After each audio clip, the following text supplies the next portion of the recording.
It's a Thursday. It's March 12th. I'm Megan McKinney. It's Here First from IPR. Governor Kim Reynolds has signed a law barring local governments from having broader civil rights protections than what's already written in state code.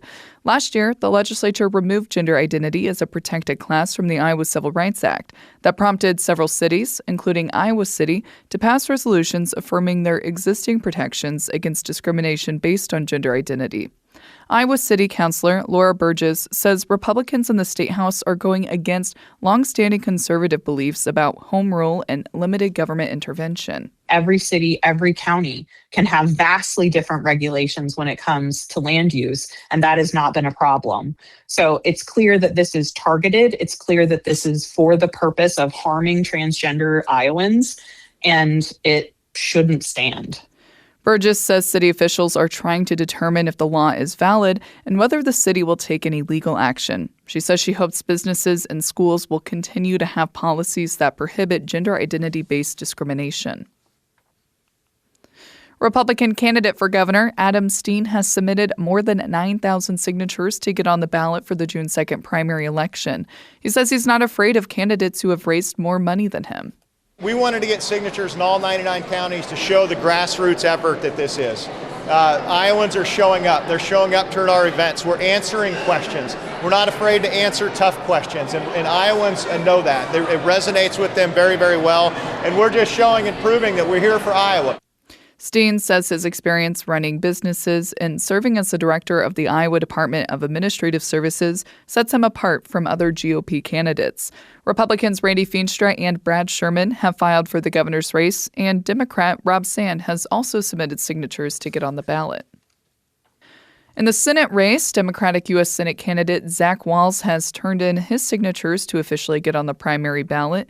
Wahls is a state senator and was formerly Iowa Senate Minority Leader. He says he's filed more than 10,000 signatures from across the state to run for Senator Joni Ernst's open seat. I'm really proud to have Iowans from all 99 counties, and 15% of the folks who signed our petitions are Republicans and registered independents. I think that's a good example of the coalition that we are building as we've been traveling across Iowa.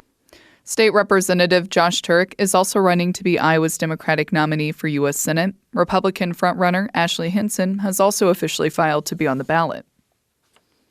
Older kids could qualify for the state's free preschool program under a bill moving through the Iowa Senate. The current program in the state is geared toward 4-year-olds. Under this bill, kids who turn 5 between March 15th and September 15th would also be eligible for preschool, and providers could count them for state funding purposes. Democratic Senator Cindy Winkler of Davenport voted for the bill. I support this. I think it's important that for the decisions that the parents make, that there is an alternative for them. And I think this is a very good alternative. It's a great program.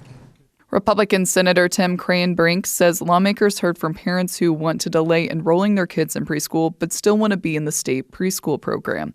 The bill is now eligible for debate by the full Senate. It already passed the Iowa House. It's Here First from IPR. I'm Megan McKinney. Some Iowans with disabilities say Medicaid income and asset limits restrict them from working as much as they'd like to. Hear in a moment how their efforts to remove these limits may be stalling at the State House due to anticipated reductions in Medicaid spending.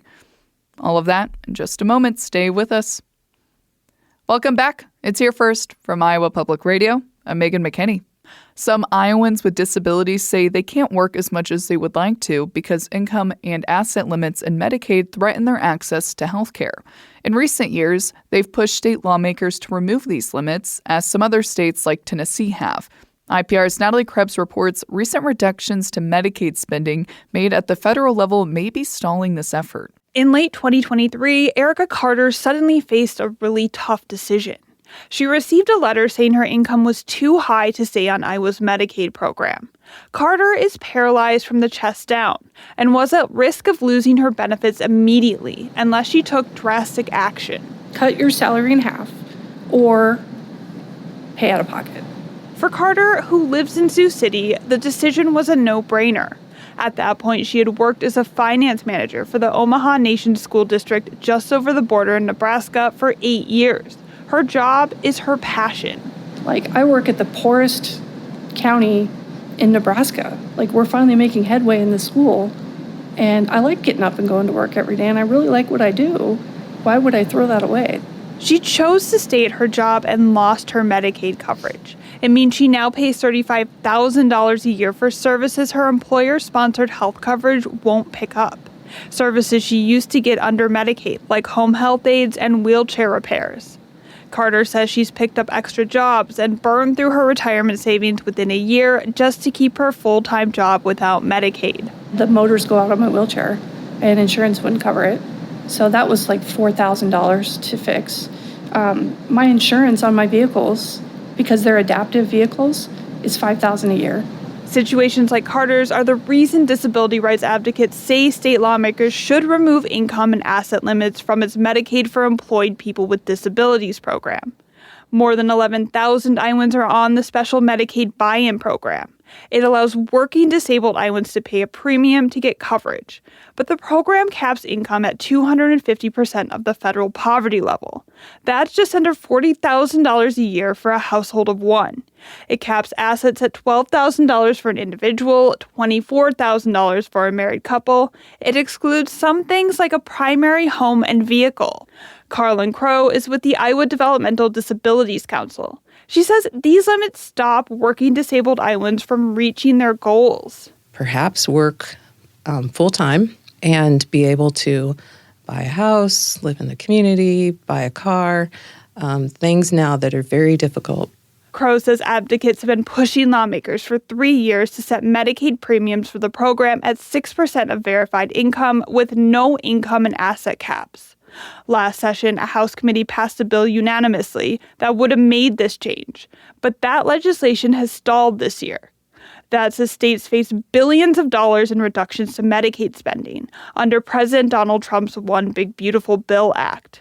Experts say this makes state lawmakers more hesitant to remove these limits, even though it's previously gotten bipartisan support.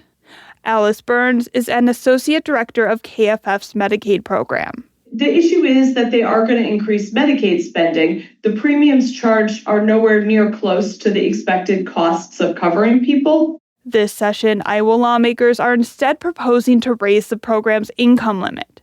Former Sioux City Councilman Alex Waters, who was paralyzed from the chest down after a diving accident, told lawmakers it's a step in the right direction, but it's not enough. My parents, I grew up in Okoboji, Iowa. I can move 10 miles north of their home, and I would not have any income limits on the same program in Minnesota. I'm considering I'm going to have to do that soon to advance my career. Erica Carter says she also worries disabled people like herself will continue to fall through the cracks if the caps remain. I'm happy to pay my own way. I want to pay my own way. I don't mind paying taxes. Like, it's not a thing I want to get out of it. I don't want to hide my income. I just want a option. Like, I have no options right now. Carter says she has no intention of leaving her job. She says she's going to continue to work multiple jobs 7 days a week so she can keep managing grants for her school. I'm Natalie Krebs, IPR News. Great reporting from our health reporter, Natalie Krebs. I'm Megan McKinney. Thanks for taking the time. For Here First from IPR Today. I hope you have a great Thursday.